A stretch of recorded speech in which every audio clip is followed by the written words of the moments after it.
Welcome to the Cyber Risk Management Podcast. Our mission is to help you thrive as a cyber risk manager.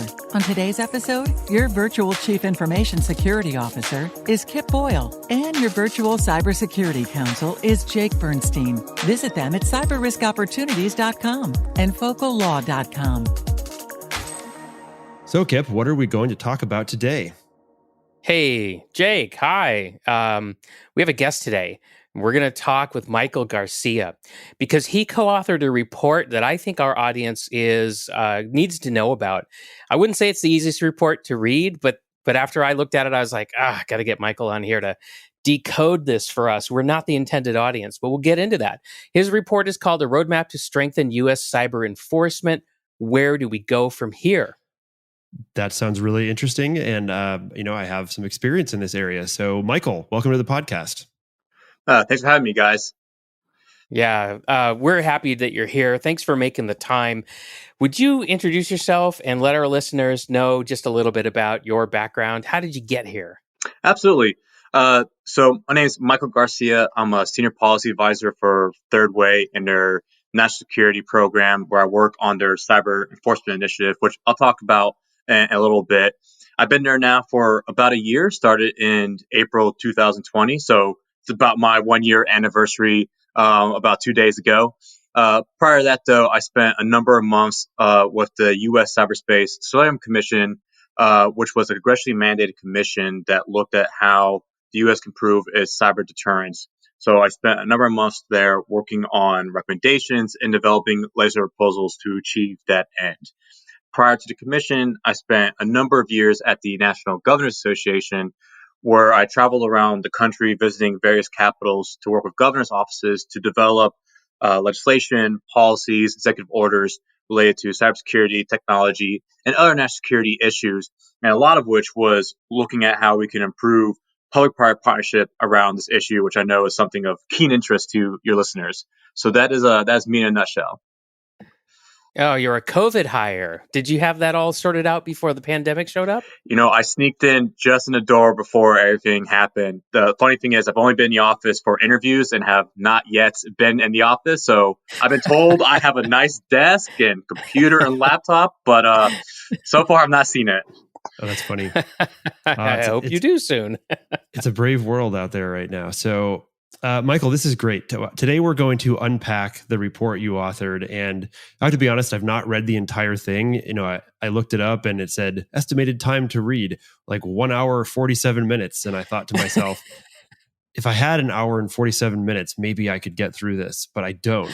And nobody in our audience is going to either. So I was like, let's just short circuit this whole thing and just ask Michael to come in. And I think that's exactly the purpose of being able to do this. I think this is really important information, and I think this podcast can make it accessible to an even wider audience than you would normally seek to be reaching, I would expect. So.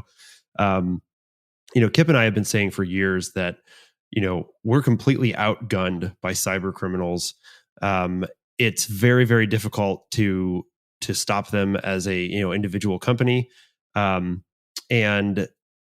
the FBI really seems to be much better at arresting, old school physical criminals than digital ones. And what that really does is leave the private sector kind of out in the dark. Without a lot of protection. At least that's how it feels to those of us in the private sector. Yeah. And just by way of kind of background, when I was at the Attorney General's office in Washington State, we did partner with federal agencies, and even in the private sector, I've partnered with some of the federal agencies, the Secret Service, the FBI, and it's always a one-way street. There's not a lot of,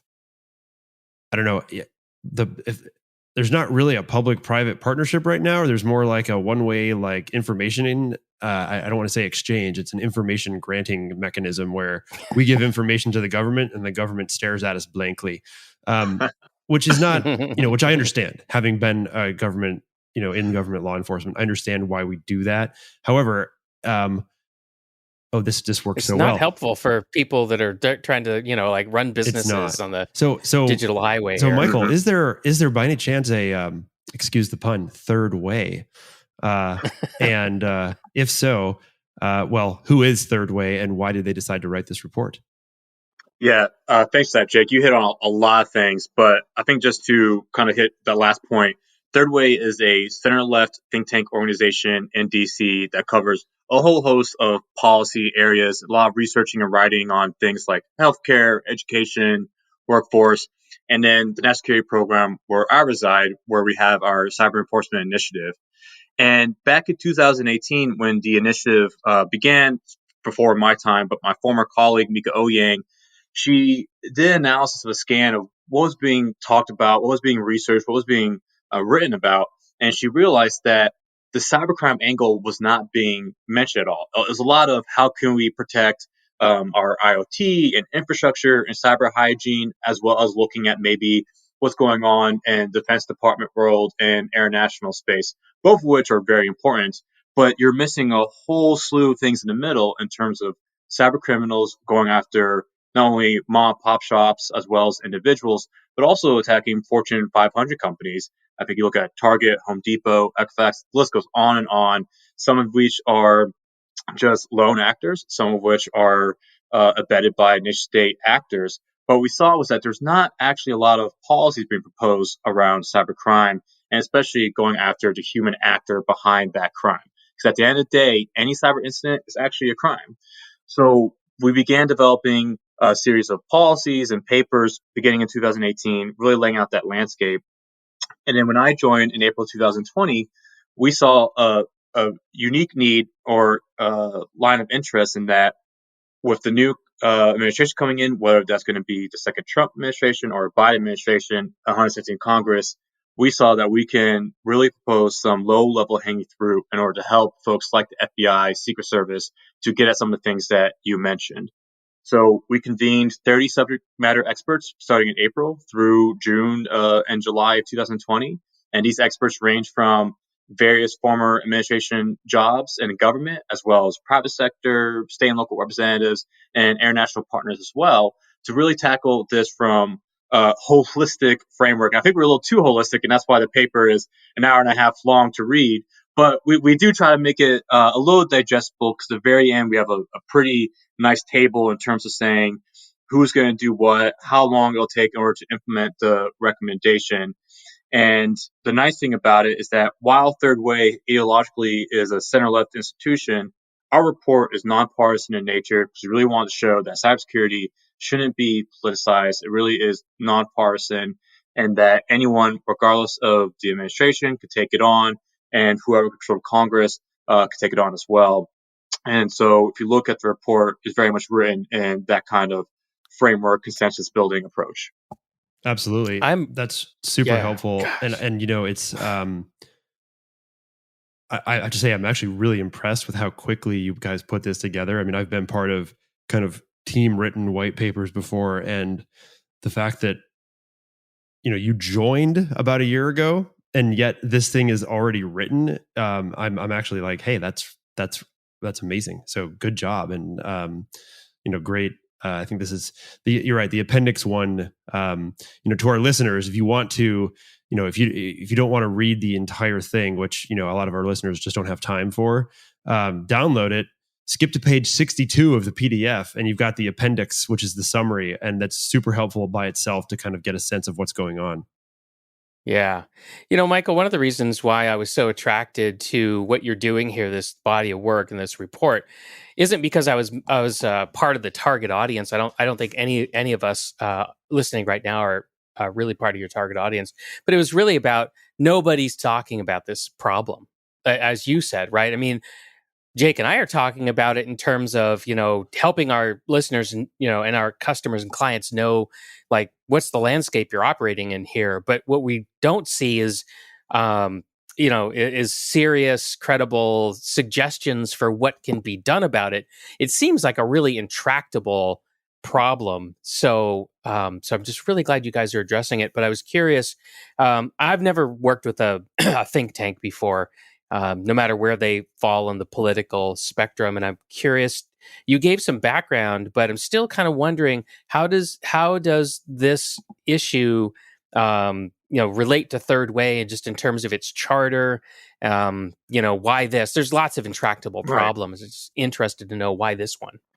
So I think going to why cybercrime matters, and that we are always trying to identify solutions to challenges that people aren't talking about. And what we found is that cybercrime, at least 1 in 4 American households have been impacted by a form of cybercrime. And honestly, it's probably more than that, because only 1 in 10 people actually report a crime to law enforcement. And if you think of all the personally identifiable information that's been stolen from various types of breaches, especially if folks have worked with the government from OPM, the number is probably closer to 3 and 4, if not all of us, frankly, having some kind of information being stolen. So what you have is the most prevalent form of cybercrime, or crime in America.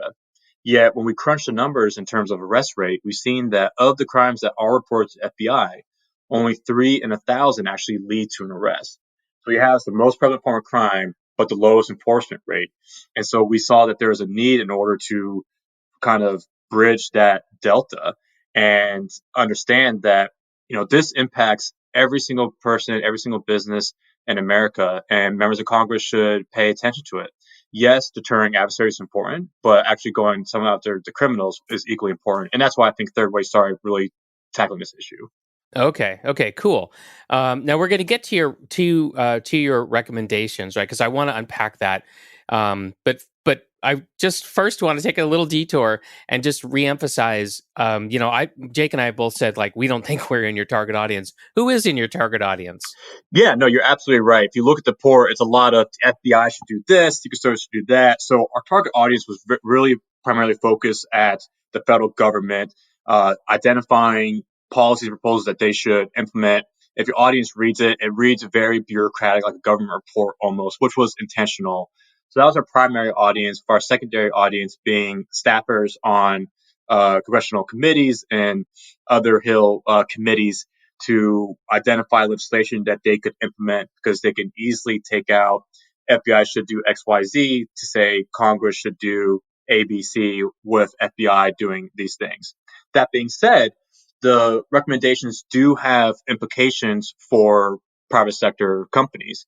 And I think Jake hit on something really early on, which we could talk about later, like information sharing. And that information sharing regime is not necessarily the issue of private sector, but it's really the federal government getting its own house in order. So we have a slew of recommendations related to that. But even though it's directed at federal government, the outcome is to improve information sharing for the wider private sector ecosystem. And I would add, it's not just the federal government that needs help here. It's the federal government specifically needs to get its own house in order, and also provide leadership to my new favorite acronym, SLTT. State, local, territorial, and tribal. I just learned that. But the reason that's important is that, as a the way that we have organized our law enforcement in this country harkens back to, like, seriously ye olden days of sheriffs, like the sheriff of Nottingham level olden days. And what that does is it creates these artificial jurisdictions where, when you are a bad guy and you step out of the city of Bellevue into the city of Issaquah, or maybe I should use like cities that people know. So DC into hey, I know those cities, but DC into I don't know, Raleigh or something, wherever you're just running around to, you cross these kind of artificial boundaries whereby you kind of escape the ability of the previous law enforcement agency to get you. Now, that used to be like hard stops, like, that we've all seen and heard stories about the 20s and 30s where the state, get across the state line and you're safe. Mm-hmm. That doesn't work as well anymore. There's a lot of interagency cooperation. But if we're going to tackle cybercrime, which does not care at all about artificial geographical boundaries, we have to take the interagency cooperation and information sharing and interjurisdictional enforcement to an entirely new level. And by the way, how is that for some bureau speak? Just you can tell that I can slip back into that government style pretty quick. That was impressively confusing to my brain. Yeah, sorry. But I bet you Michael understood everything I just said. I hope so. Oh, complete English to me. Yes. Yeah. So Well, so and but it's gosh, I always uh, go back to the 1920s, 1930s in America, gangsters and Bonnie and Clyde, right? The Hollywood movie about, how they would rob banks and escape over state lines and all that stuff. And it took a revolution in law enforcement for that to get addressed, right? So you needed more federal oversight. You needed to actually find new ways of prosecuting people for crimes that were difficult to were easier to prosecute somebody for than the ones that they were actually committing, because they had some really interesting ways of dodging evidence pointing back to them and so forth. I mean, so a lot of gangsters ultimately were convicted of tax evasion as opposed to murder or racketeering or whatever the other things were that they were actually engaged in. So but it was possible because we were still under one single, political jurisdiction, the United States government, federal government.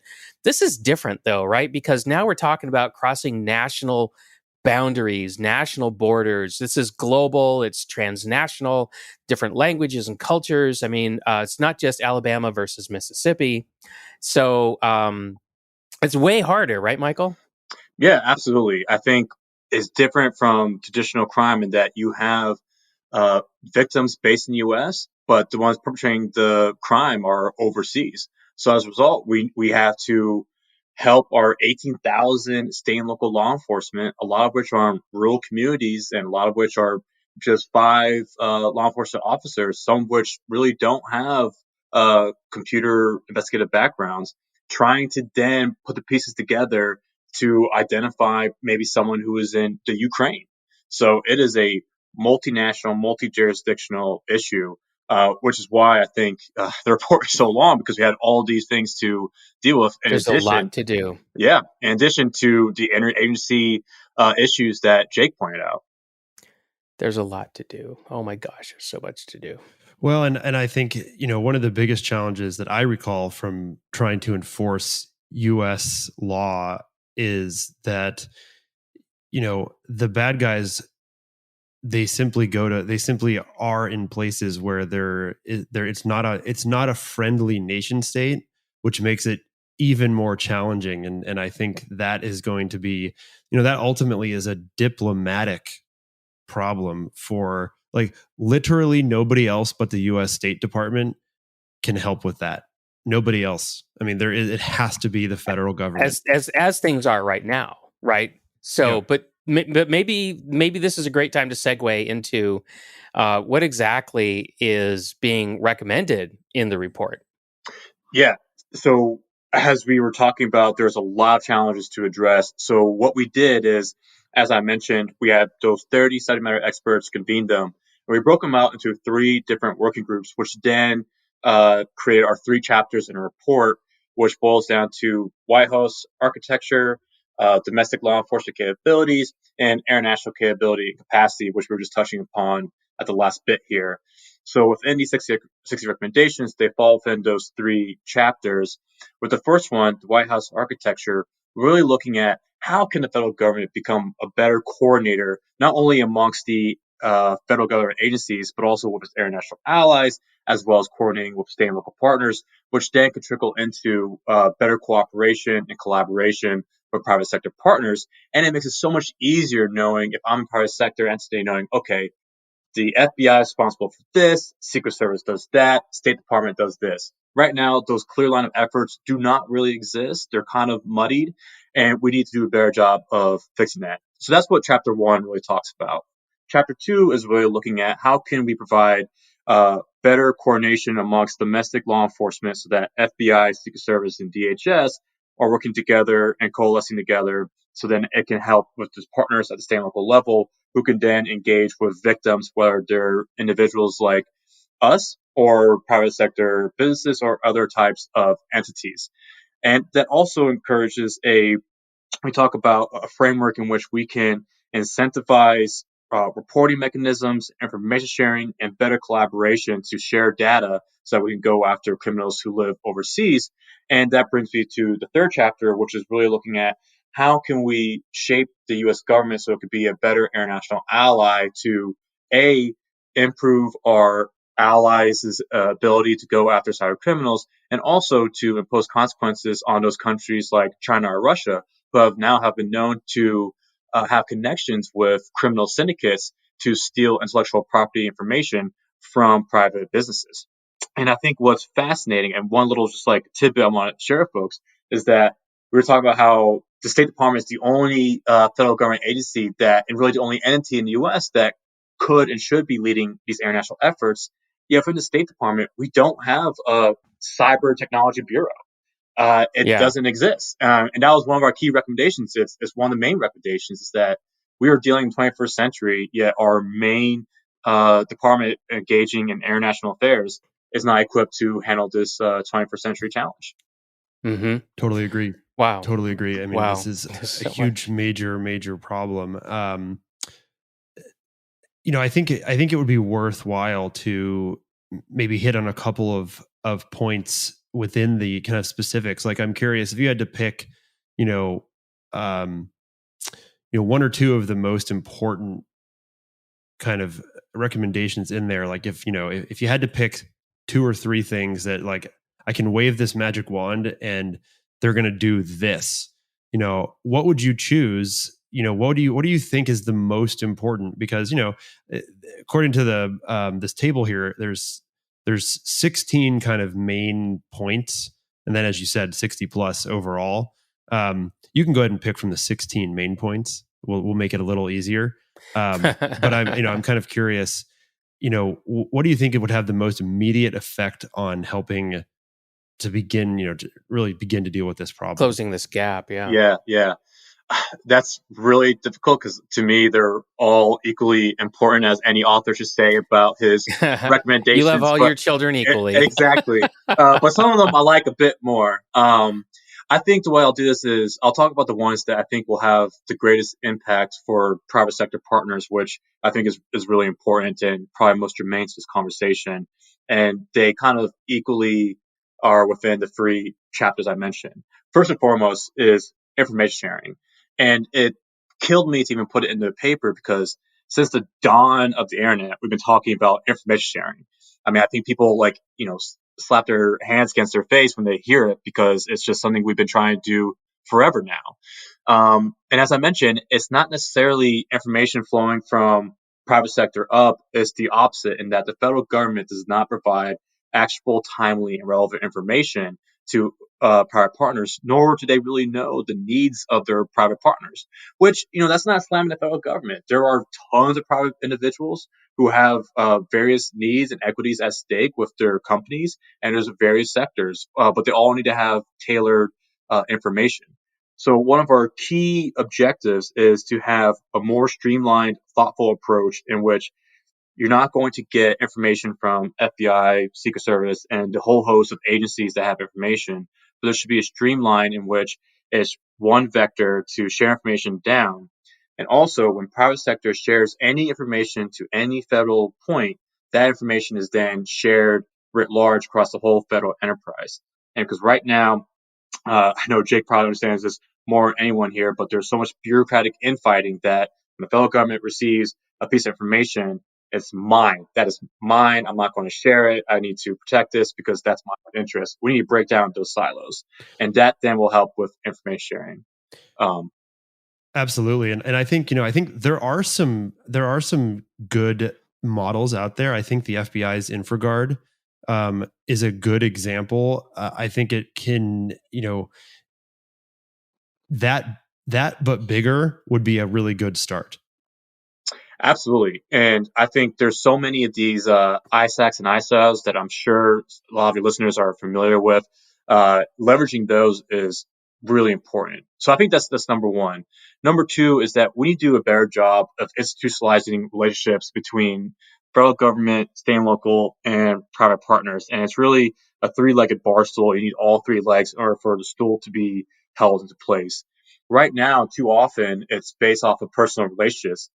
Right now, maybe me and Jake have a really good relationship, so I'll hit him up and say, "Hey, Jake, I've been seeing these weird TTPs on my network," or I'm seeing some activity. But if Jake leaves and all of a sudden it's just Kip taking Jake's place, maybe I don't like Kip, so I'm not going to work that agency anymore.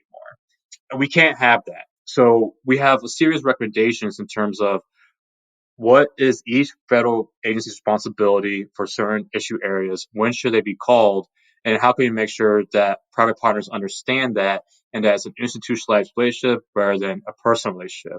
And I think to drive down a little further is something that we call operational collaboration, which is a term that's been floated throughout government now for the past few years. But it's the notion of we talk about public-private partnership a lot, but we need to operationalize it and make it into action. And so we recommend for a framework in which you could bring in private sector partners and public entities to work together in order to identify maybe malicious command and control systems and take them down. And there's a couple of examples that I could point to, but that's another area in which we see that you can have better collaboration with private sector partners. And I would say, I mean, Kip, you and I have one of the best examples of this right in our backyard. The Microsoft Digital Crimes Unit has been incredibly active in working with state, local, federal, and international government entities to bring down botnets.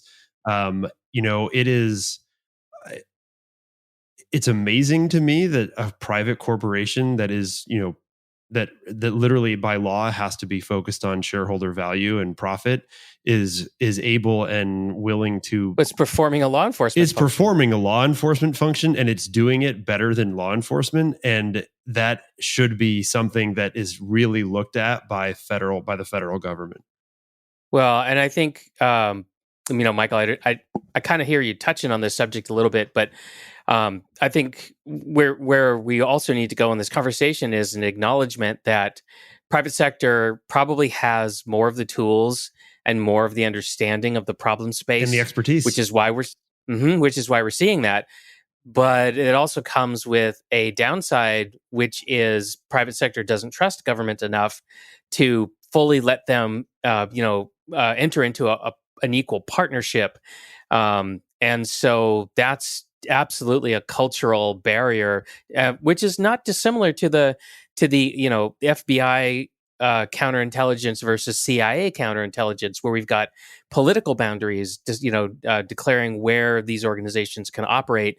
And then that brings us to the Snowden Revelations, and so man, it just seems like a big sweaty hairball here, and it's going to be really hard to. I mean, without some kind of a crisis, right? I just don't know that we're going to be able to really, tackle this and achieve some of the revolutions, not evolutions, but revolutions in thinking and behaving that are probably going to be necessary. So, this all leaves me kind of a bit despondent. I don't blame you.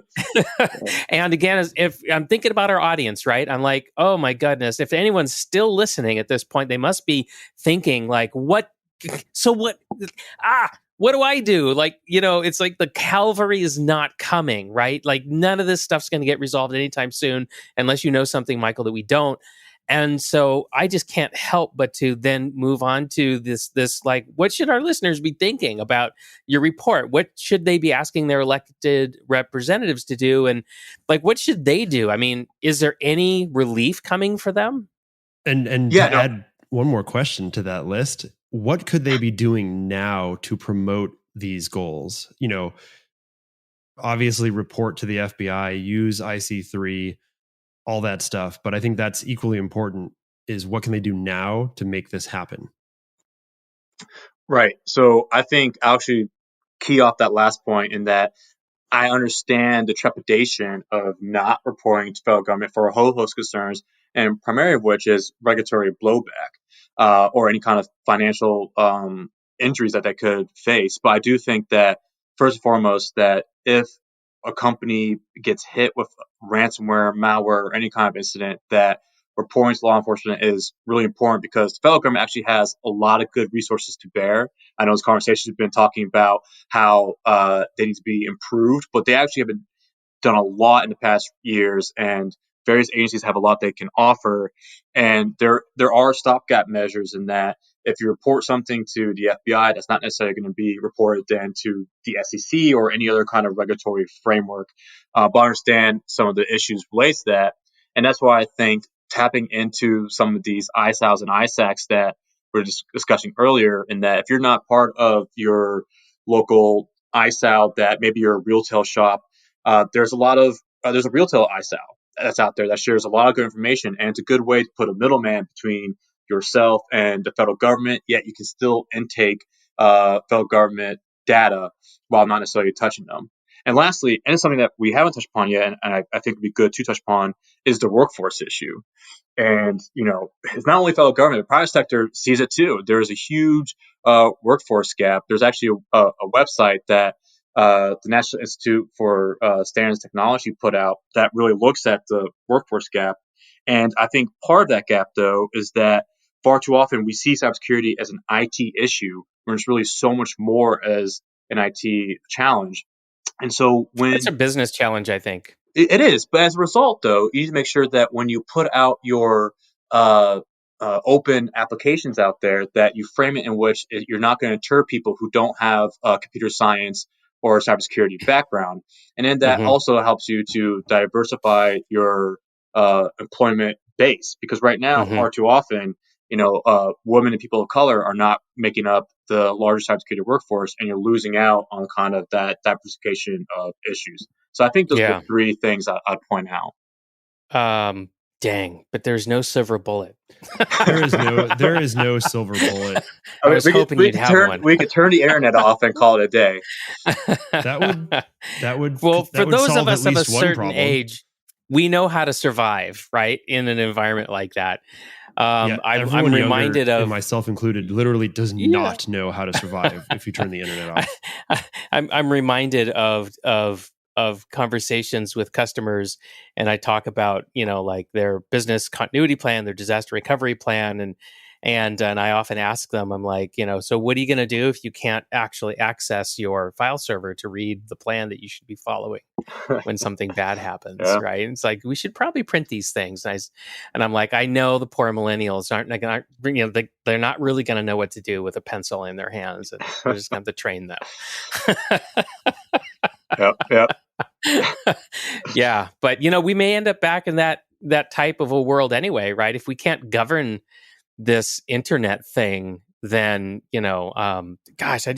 tragedy of the commons, pick your metaphor, but it's like, I just get concerned that eventually it's going to be so dangerous to do business on the internet that people are just going to really struggle with this. And really, if it costs more to do business on the internet than you're making a profit, then what do we do? Right. So it's kind of a dystopian little vision of the world. Sorry. But anyways. Okay. Well, listen, we're just about out of time for the episode here today. We're really glad you joined us. Thank you for being our guest. Why don't you tell everyone how to find yourself on the internet, and Third Way, and anything else you want to mention? Yeah, so just go to thirdway.org, brings you up to the Third Way website, and you can go to the National Security Program, and then there, click on Cyber, and you'll see all of our reports, our op-eds, our events. You'll see my contact information. It's mgarcia@thirdway.org if you want to reach out to me via email. And I am always trying to engage with folks in the private sector. I know you look at our papers, they tend to be congressional or government-facing. But hearing input from private partners is really important for us, so that we can help better inform policymakers on the Hill and the federal government. Great. Well, ladies and gentlemen, that wraps up another episode of the Cyber Risk Management Podcast. And today we talked about a report that our guest Michael Garcia co-authored. It's called A Roadmap to Strengthen U.S. Cyber Enforcement. Where do we go from here? And we learned all about where the federal government should be going. But for us, people trying to operate in the private sector on the internet, I wish there was more for us, but I think we're just going to have to continue to grapple with the problems we already have in our hands. But thank you, Michael, for trying to move the needle on this, and thanks everybody for being here. We'll see you next time. Thanks for joining us today on the Cyber Risk Management Podcast. Remember that cyber risk management is a team sport, so include your senior decision makers, legal department, HR, and IT for full effectiveness. So, if you want to manage cyber as the dynamic business risk it has become, we can help. Find out more by visiting us at cyberriskopportunities.com and focallaw.com. Thanks for tuning in. See you next time.